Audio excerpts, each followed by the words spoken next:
keys. Don't let them take my soul.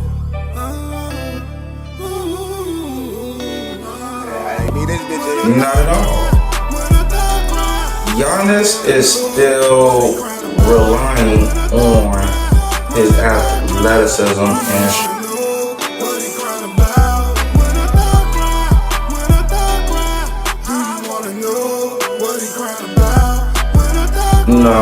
in the early 30s, it's time to start doing that now.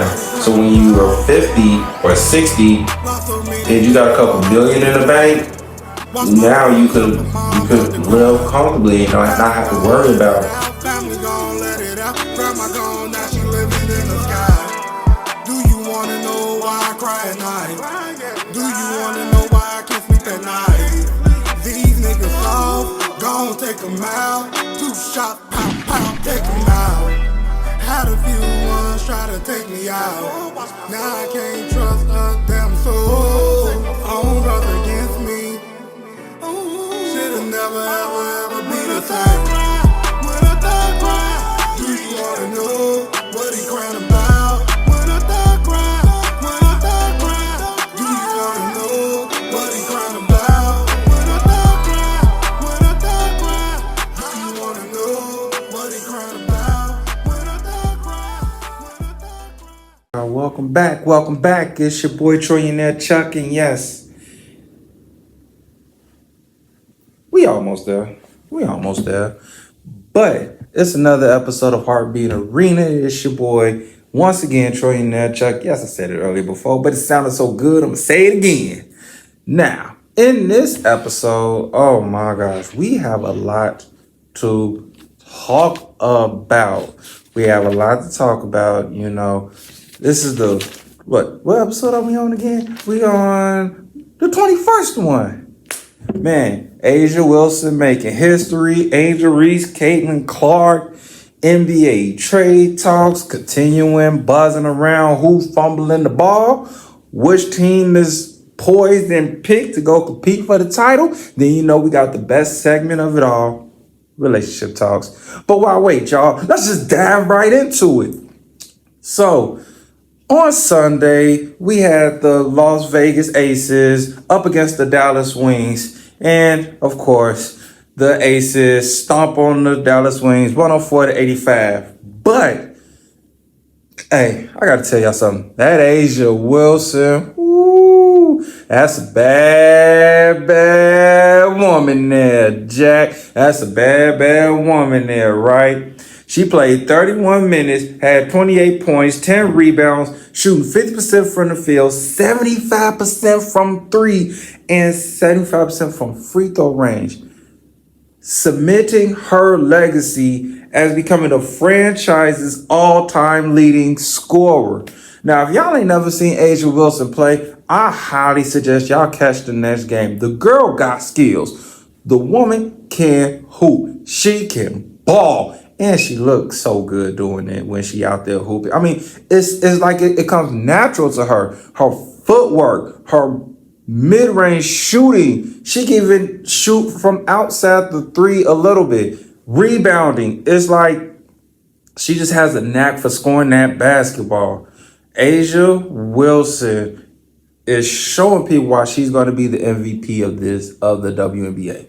I'm telling you right now, she's no one to be slept on. That's why she's going to play for the women's Olympic basketball team. But it wasn't just her. You had Kelsey Plum coming in with about 17 to 20 points with her leadership skills and her shooting ability. But then you had Jackie Young and Chelsea Gray.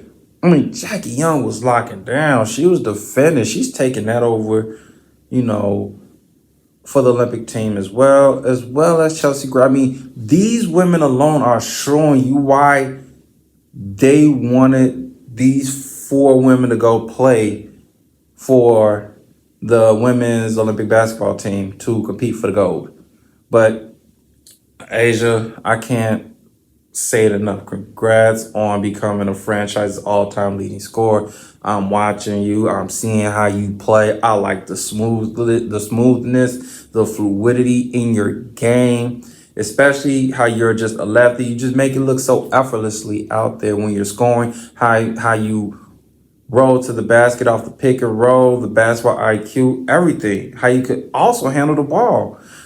But sweetie, you gotta finish with that right hand. Now you gotta finish with that right. You're too skilled, too smooth to not be able to lay the ball over with your right hand. When you was coming down court, you did your little move, went right. I believe you did a in and out crossover move. You was going left, in and out to come right, but you tried to like twist and finish left. And nah, girl, finish that with the right hand. Get that easy bucket, okay? Get that easy bucket. But like I said, she's not the only one that made history, though. You have the Chicago Sky in action playing the Seattle Storm. But unfortunately, the Sky just didn't have enough to get it done. Chicago Sky loses to Seattle Storm 71-84. Angel Reese playing 40 minutes, scoring 17 points, 14 rebounds, shooting 53% from the field, shooting 50% from free throw range. Angel Reese also makes history as on Sunday she recorded her 13th double-double. Now, you can book it. That's MVP right there. She gonna make y'all kiss the ring. All of y'all that hate Angel Reese for whatever the reason is, whatever your case is, listen.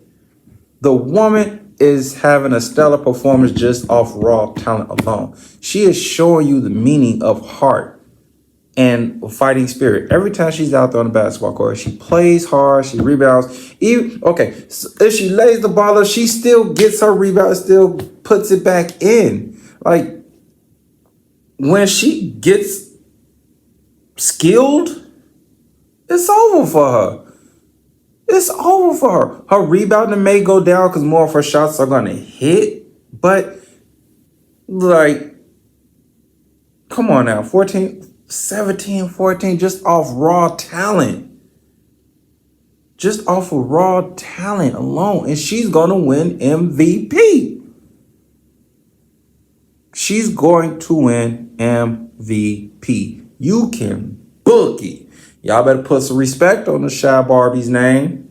Y'all better put some respect on Angel Reese's name. I'm telling you, she gonna make all the haters. What she do? She did this. Kiss the ring. Watch. Then we had, I believe Saturday, Indiana Fever went up against the New York Liberty. The Fever managed to pull out a win. Fever 83, New York Liberty 78. Caitlin Clark records history. Yep, they go to Caitlin Clark fans. Yep, playing 38 minutes, having 19 points, 12 rebounds, 13 assists, shooting 41% from the field, shooting 25% from three, and she was perfect from the free throw line. Listen. I like the way Caitlin Clark plays, okay? The girl got moves. The girl can shoot. She's showing you she can play in this league. You know, but when you got someone else that's averaging a double-double, it's hard to tell that person no, and that's Reese. I mean, nothing. Caitlin Wrong is having a phenomenal season as a rookie, but I'm telling you this. But I don't know what else to say. Like the girl's phenomenal. The girl's spectacular. She's learning the game. She's playing at a high level. And again, this is her rookie season. So imagine what she's gonna do next year. Imagine what Reese is gonna do next year, and all these other women. I mean, I'm telling you, the WNBA has really stepped up its game. And I am loving every single bit of it, y'all. Loving every single bit of it. I can't get enough of the games. I really can't. I mean, Caitlin Clark out there, boom, boom, step back and behind the back, making women fall, hitting the jump shot in their face, shooting from she trying to shoot from the logo, but I mean, sometimes she hits it, sometimes she doesn't. But I mean, then you got Reese just out there, And then you got Silky Smooth, Asia Wilson, smack, spin, I'm loving what I see for these women. I give y'all a hand, ladies. Y'all are doing a phenomenal job out there. Keep up the good work. Looking sexy on and off the court and still making the women's basketball game entertaining and fun to watch while competing at a high level. Now, we're going to get into some NBA talk. You better not go nowhere. If you haven't already, make sure you hit that like and subscribe button, y'all. We trying to get to 5,000 subscribers for the show. So far, we only at 9. We at 9. Come on, y'all. I need 4,991 more subscribers so Trillionaire Chuck could give out that money. I give out that money. But stay tuned. We're going to go to commercial break. Stay tuned. Don't go nowhere. This company is a scam. Do not buy none of their merchandise or products. Scam alert. Don't buy. We're back. So, let's talk basketball. First question. So everybody knows Paul George goes and signs with Philly, right? Paul George says he chooses number 8 in honor of Kobe Bryant. The question that was proposed to me was, should Paul George be wearing number 8 in honor of Kobe Bryant? I mean, to be truthfully honest, it don't really matter. It's not like Paul George is saying he's better than Kobe. He's just honoring the man's legacy and what he did for the game. You know, it's no different. Like LeBron wears 23. That don't mean he's better than Michael Jordan. You know, some people take it just a little bit too far. Like, hey, you know, you shouldn't be wearing that number because you're not better than this person. Look, y'all, come on now. If the man want to honor Kobe, let him honor Kobe, okay? If he is wearing it to motivate him to win his first championship, maybe that's what he needs. Let the man have it. Let him have it, y'all. Come on, y'all. Seriously, let him have it. There's nothing wrong with that. But outside of that, let's talk the Bulls. So, we already talked about how they got rid of Alex Caruso. They got rid of Drummond. Guess who else is out the door? DeMar DeRozan. Oh, man. The Bulls agreed to a sign and trade agreement with the Sacramento Kings that sends the 6-time All-Star DeMar DeRozan to the Kings, Harrison Barnes to San Antonio. I'm not understanding. I really am not understanding. Maybe one of y'all can help me out. I ain't understanding this, why they did this. But then again, like I said in the last show, the Bulls are in rebuild mode. They're going young and they're planning for the future. Okay. City of Chicago, look, hey, we ain't going to the playoffs. We're not expected to go to the playoffs this year. Okay. I mean, we're not. We're trying to see what the heck we could get for Zach LaVine. He needs to be out the door too. He definitely needs to be out the door. But let's look at this Kings roster. Just name a few players that they got sold. They got JaVale McGee at the center. They got Malik Monk as their guard. They got De'Aaron Fox. They got Domantas Sabonis. They got Keegan Murray and the addition of DeMar DeRozan. So the question that was proposed to me was, can the Kings contend for the title with this roster? Yes. Yes, they can. Here is why. Because you got De'Aaron Fox, fast, lightning quick, put up 40 in a heartbeat. Fast up and down guy. You got Domantas Sabonis, who averaged nearly a triple-double last season. Come on, 17 and 12 and 10 assists and stuff like that. If he's more confident in his right hand, oh my God, that's 6 more points right there. If he gets better at his free throw percentage, like at least a 70% to 75% free throw percent shooter this year, my God, they go far. You still got a rim protector in JaVale McGee who could protect the rim, block shots, athletic, okay? Malik Monk is a sniper. He's proven that. Now, the question is, are they going to have him off the bench or are they going to have him starting? Who knows? DeMar DeRozan, mid-range assassin, missed the fourth quarter, missed the clutch. You got someone that can close a game out now. And can and does it in a half court setting, because that was one thing the Kings was missing. They didn't have that guy that could score in the half court. Now they do. Okay. Denver didn't make no moves. Okay. They got rid of KCP. That's not because they was trying to get Klay Thompson. Okay. So Denver's not really looking to get out the West this year. Okay. Dallas, they added Klay Thompson 3 years, $50 million. That was a good pickup, but Dallas is still lacking a bench. I don't see them making it back to the Western Conference Finals, let alone making it out the West. You got the Clippers with Kawhi Leonard, James Harden, and Russell Westbrook. Not enough because Kawhi Leonard is suspect. You don't know if he's going to be healthy come around the playoffs or not. And who else? The Pelicans. If Zion plays, they could potentially make some noise with Brandon Ingram and CJ McCollum. But then again, they just got rid of Jonas Valanciunas. They sent him to the Wizards. Completely dumb move, but hey, what are you gonna do? What are you gonna do? And who else?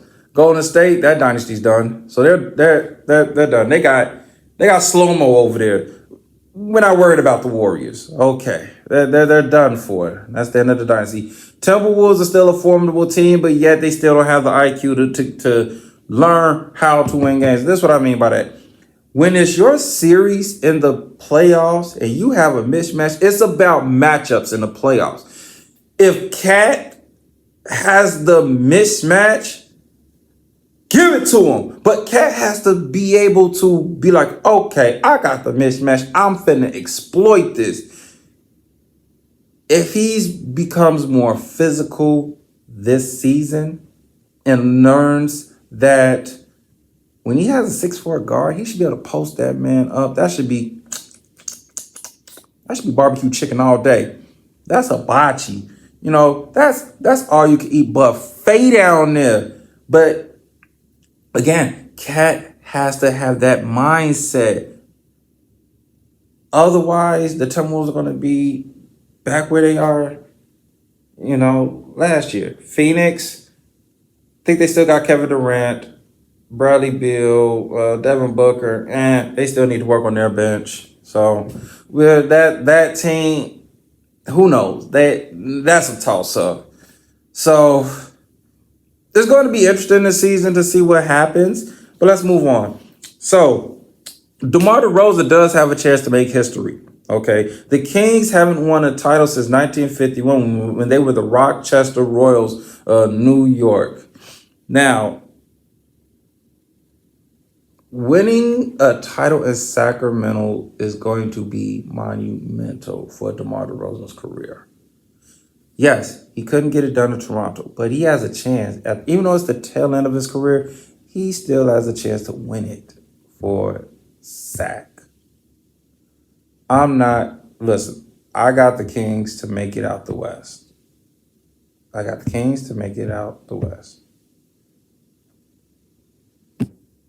That's just what it is. Now, let's transition to the next subject. Klay Thompson agrees to a 3-year, $50 million contract with Dallas. The question is, did the Warriors organization do Klay dirty? No, they didn't. Here's why. This was brought up by Shannon Sharp on First Take. He said that they maxed Klay out. If y'all remember his contract, they gave Klay 150, I think, for 4 or 5 years, 150 mil, right? They maxed him. They gave him his money. But Klay, that was the time when Klay had ruptured his Achilles. He ruptured his Achilles, and I think he had ACL surgery, I believe, in those years, right? So Golden State still paid him out, and they only got maybe 2 years out of the 5, right? Okay. So now I said this in previous times on numerous episodes. I said, in order for Clay to get the max, he has to help get the Warriors to the playoffs. The Warriors have to make it to the playoffs. Not make it out the West, just make it to the playoffs. And they didn't. So now, the time where Clay is struggling, it's like, dang, this is your re-up year. They tried to lock him in with 2-year, 48 mil. That's what the Warriors came to with. 2-year, 48 mil. Clay said no. He gambled on himself. He crapped out. It's no different than what Dennis Schroeder did. Dennis Schroeder, the Lakers was offering him, I think, 2-year, 90 or 80 mil. He said no to that, and he went over to Toronto. They gave him like 2 years, 16 to 30 mil. Huge difference. But he gambled on himself. He felt he was worth more. And yeah, no. Sometimes you gotta look in the mirror and be honest with yourself. Like, let's really look at Clay. Clay is 36 years old. Yes, he's still capable of giving you 20 a night, but is he that guy like he used to? No. We can't live off the history of what he's done for the organization. You have to live off what is he doing now.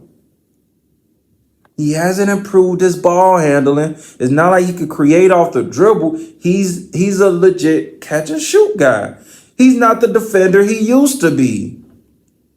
So the addition to him being with the Mavs it helps Luka out, because now teams really can't double Luka or Kyrie. So when Luka drives and that big comes, you got Clay over there in that corner. That's a knockdown. That's a knockdown. I mean, it's going to be interesting. But now Clay is a third option. He went from being a second option to now he's a third option. So he's a legit role player now. Then it didn't make it no better because you came off the bench. So now you sacrificed your role as coming off the bench. So now you was going to get even less money. So we're going to see what that brings. But let's move along. Jason Tatum agrees to a 5-year, $315 million extension with the Celtics, keeping him till 2029 and 2030. Then you had Derek White. I think I said this before. If I didn't, I'm going to say it again. He agreed to the 4-year, $126 million extension. And, Derek White is well deserving of this money. Okay. He balled out. He improved his offensive game. He played defense. Keep it up, Derek White. You had a really good season. You helped contribute to the Celtics getting that ring. Don't think you did. You did.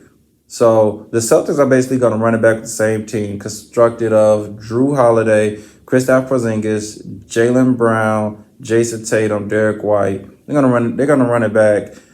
I still got the Celtics coming out of the East. I'm not sold on the Sixers because it's going to predicate on Paul George and Joel Embiid being healthy. Paul George has a history of injuries. He's not reliable. Then on top of that, he's streaky. So 1 minute he's good, the next minute he's trash. 1 minute he scores 30, the next game he scores 15. So that's going to be a power struggle over there to see who's that guy.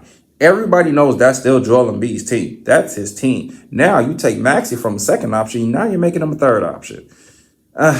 We're going to see. It's going to get some order got to be established over there in Philly. I know that for a fact.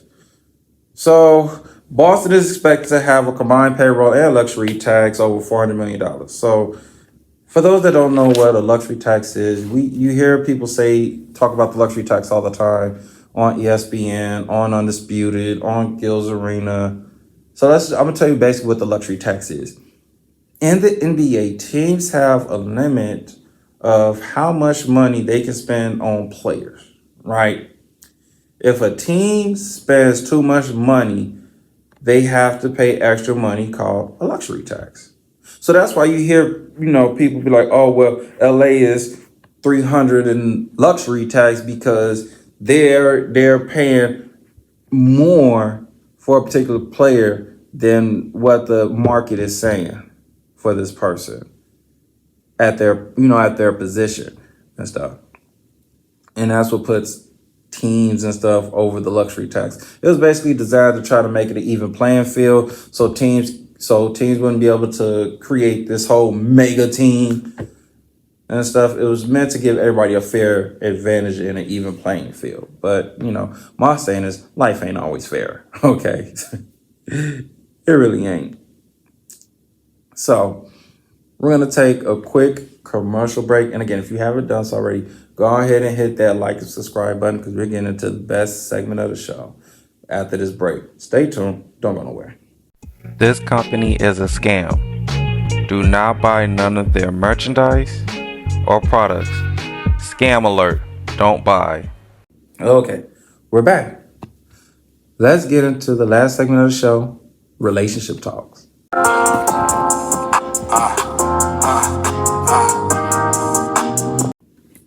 Okay, so I got an interesting clip I want to play for you all real quick before we get into it. Roll the clip, please. Example of self-sabotaging is a wife that never had much, and all of a sudden she gets an amazing husband. Instead of appreciating him and honoring him, she would always believe, I'm not worthy, so she would do things and constantly pick fights and egg him on to make sure that they separate, and then she would say, right, see, I knew he was no good. No, he was good, and you knew he was good, but you didn't believe you deserved him. So consequently, you would do things to help that manifest because you feel deep down in your heart that this is how it should be. Okay, so the question is, do women intentionally sabotage their relationship?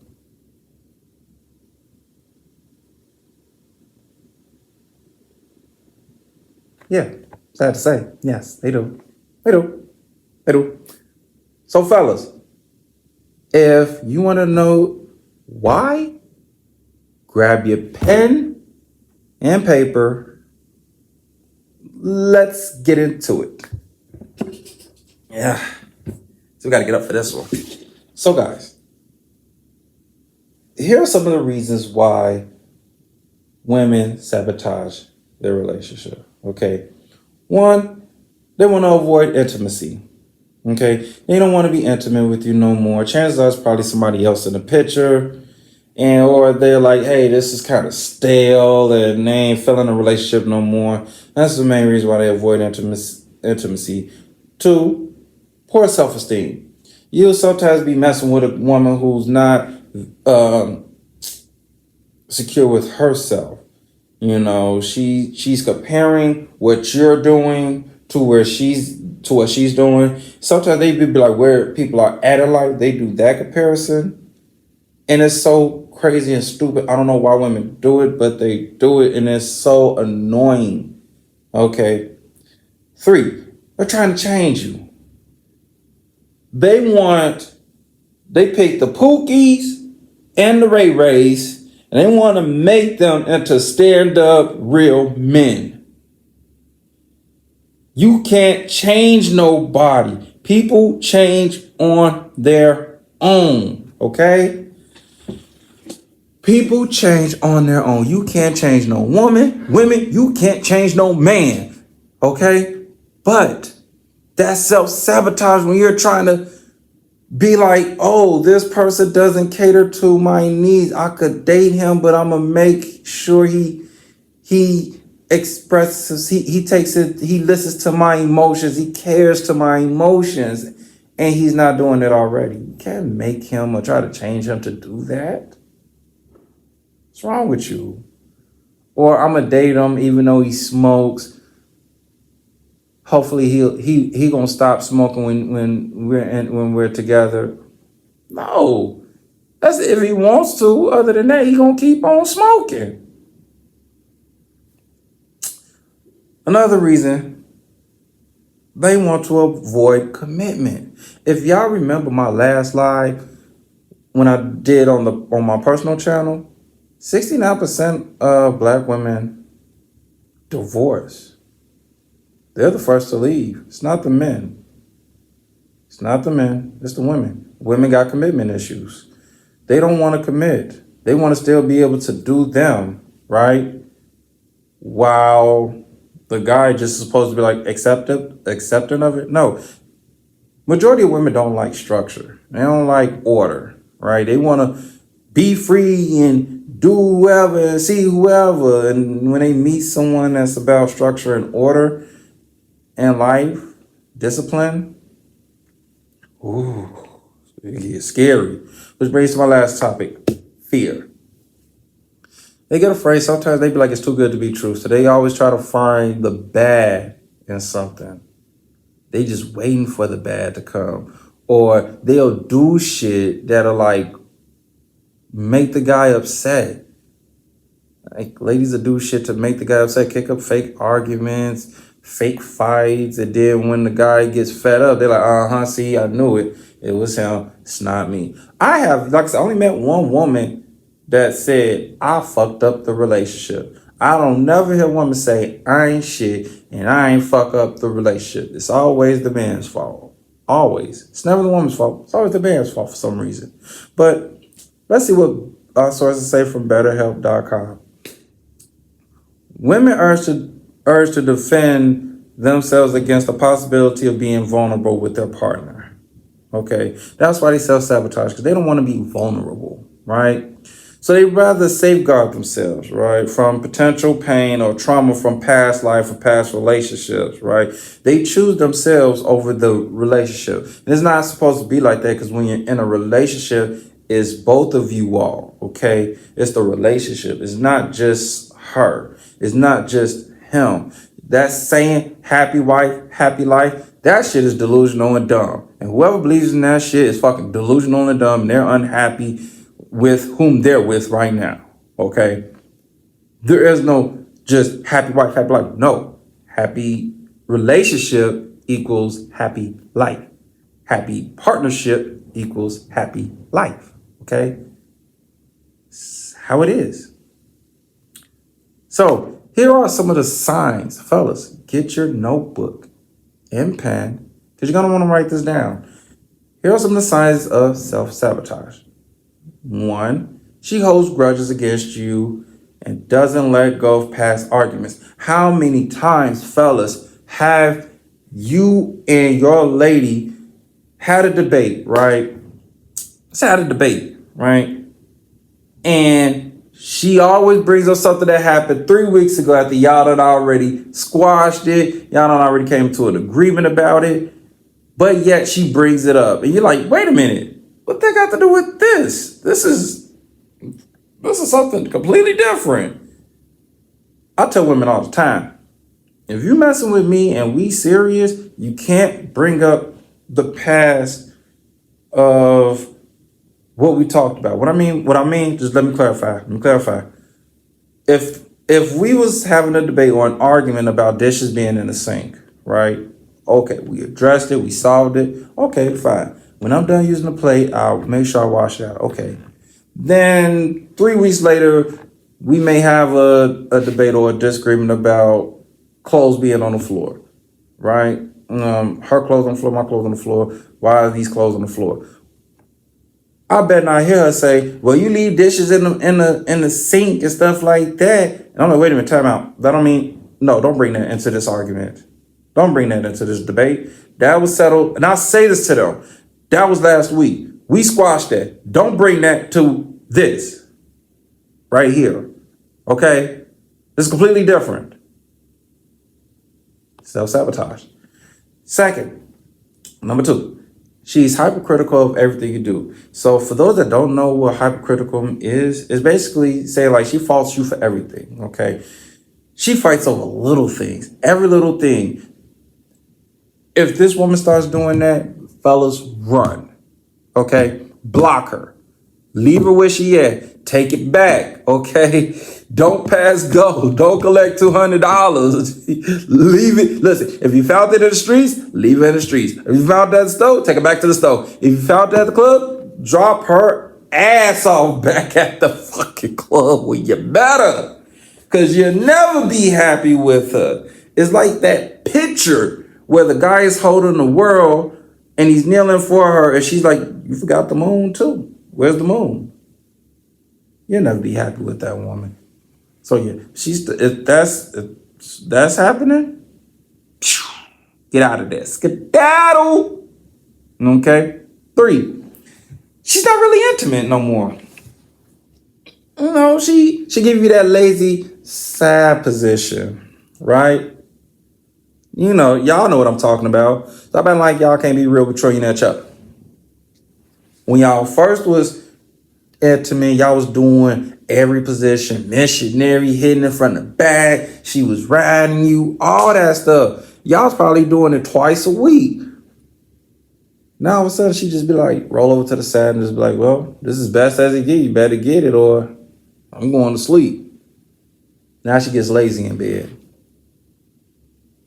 Self-sabotage. Still got to keep, ladies still got to satisfy the man in the bed. If you don't satisfy the dude in the bed, he dipping. And then she going to say, well, it was him, it wasn't me, and all that crap. So fellas, be wary of that. What are we on? 3, 4.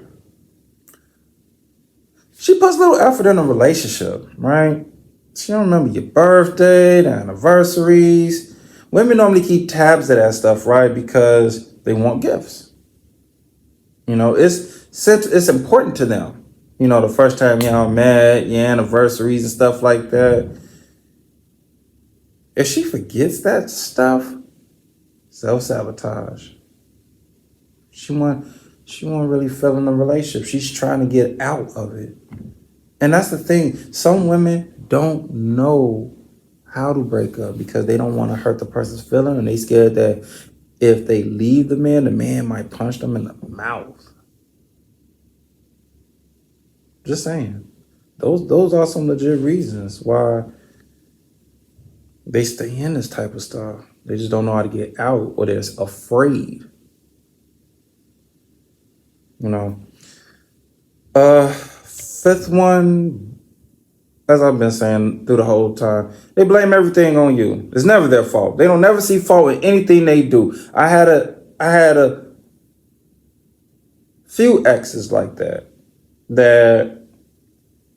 every time it came, when we had an argument or something, and I'm addressing the issue and I'm bringing it up, they just sit there like, okay, and they'll never see where they have fault at. And look, they struggling now. Struggling now. Because they still not accepting fault. When you are dating, if something is bothering your partner, you have to accept responsibility. Like, you know what? This is probably affecting my partner. And I need to stop it. But, hey, they selfish.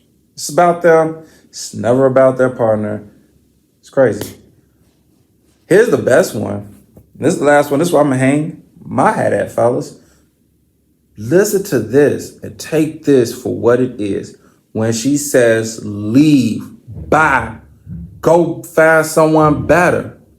Fellas, when she say that, get your things, leave.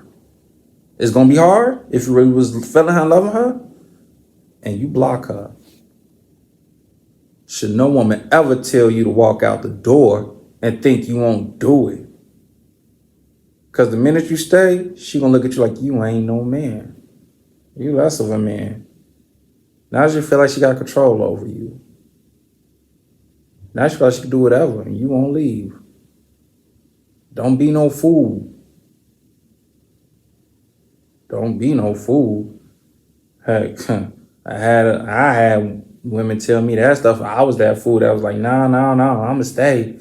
No, not no more. I'm telling you. If a woman tells you, leave, find something better, walk out, even if you gotta cry by yourself, don't go back. Make her eat those words. Because I guarantee you, if you was genuine to that woman, You was good to that woman. Karma will get her. It may not happen as fast as you wanted to. It'll get her. Because she'll be with someone else and she gonna sit back. She may not tell you, but she gonna sit back and be like, man, in her mind, she knows she fucked up. Let's go on to the next subject. Play the next clip. Boy. Should I say all boy? Ain't not shit, that's my motherfucking son. World star. That's my motherfucking son. You don't got no business. Hey, barbershop, I told you that. I told you that shit. I told you that shit. I told you that shit. I told you that shit. It's your first time. Hey, let me go ahead call this mama real quick and we go ahead and get to the bottom of it. Alright, you go ahead and you do that. And she better say the right shit, cause if she don't, I'm about to get you swinging in this. On God, yeah, whatever. Yeah, whatever. I'm trying to poke you, man. Yo. Hey, that's not answering the phone, huh? Hey, that's probably what I thought ass. Hey, bro. Man. Like I told you. Hey, Get him out your son. That's not your motherfucking son. That's my motherfucking son. This you want to be Russell Wilson so motherfucking bad. This you want to be Russell Wilson so bad. Well, you don't even got a Sierra. Hey, bro, you doing too damn. Hey, bro. Take the barbershop. Need all this little fight. Nigga, bro. Go ahead and get a body shot. Hey, she said I answered the phone, huh? Hey, bro. All right. I'm really showing you. You're doing too damn much. Yeah, all right. Oh, out here. Hey, Like I said, watch your mouth for the time. ain't your motherfucking son. Hold on. Hey, Keisha. Keisha. Hey, Keisha. Hey, can you up in here trying to take Sean with him? Let me get a little closer. What? You ain't taking her nowhere until you pay your child support. What? Child support? That little bitty ass shit. I can pay that shit right now on God. Do it then. Child Fine, slap the shit out your ass. Do it. Hey, take that aside, man. Hey, Keisha, gonna really let this disrespect me in front of my motherfucking son? With your thought ass? Oh, man.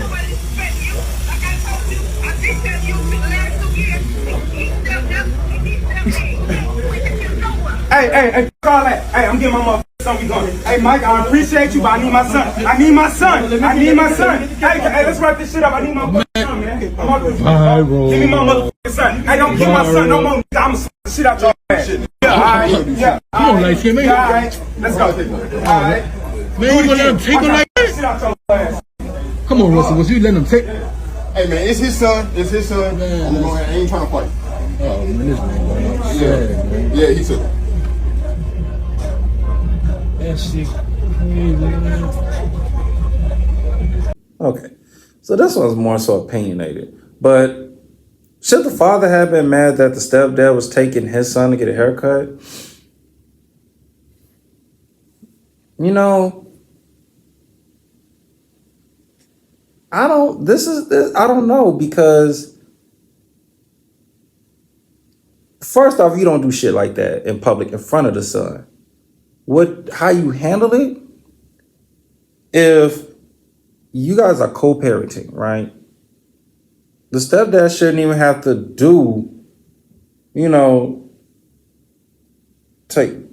shouldn't have to take the kid to get his haircut because the father's already doing that. Shouldn't have to buy the kid clothes because the father's already doing that. You know? The fact that man took the son to get a haircut, meaning you ain't doing your job as a father. Which is why she said, I've been asking for this child support, blah, blah, blah, blah, blah, blah. I can't wait until they pass the law for child support money to go straight to the kids and not these women. Why? Because these women will take that child support money and spend it on themselves and spend less on the kid. Now the dude is paying his child support. He trying to see his kid, and the women out here are trying to hold the kid hostage from seeing their dad. It's disgusting and it's crazy and it's sickening. And then you get stuff like this. How the heck did dude even know what a stepdad was to take the son to get his hair cut? Why? Because the BM said it. Because the BM opened her mouth like the last thing. Stop telling people your business, ladies. Stop. All she had to do was say, he getting his hair cut right now. That's all. She ain't tell him where. or anything like that.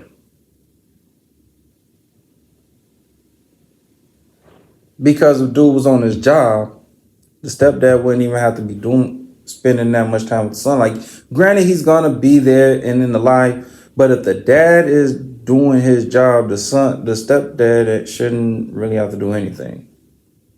But the lady has to tell the father, give the father a chance, like, hey, can you go take your son to get his haircut? Hey, can you take your son to go clothes shopping? Or your daughter? Hey, can you go spend time with them? But if you as a father is neglecting, and when another dude comes in and steps up and is doing all that stuff, you can't be mad. You can't be mad at nobody but yourself. But yourself.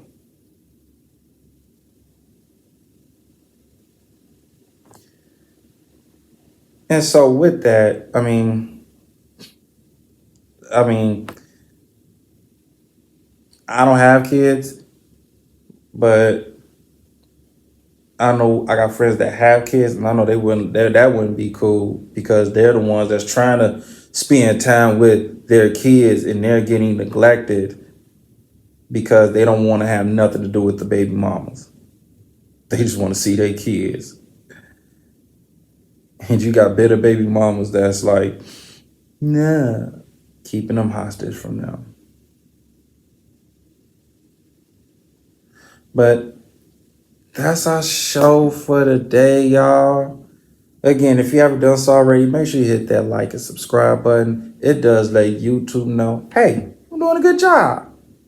I'm doing a good job. It's your boy, Trillionaire Chuck, saying this. Always remember, y'all, love yourself and each other.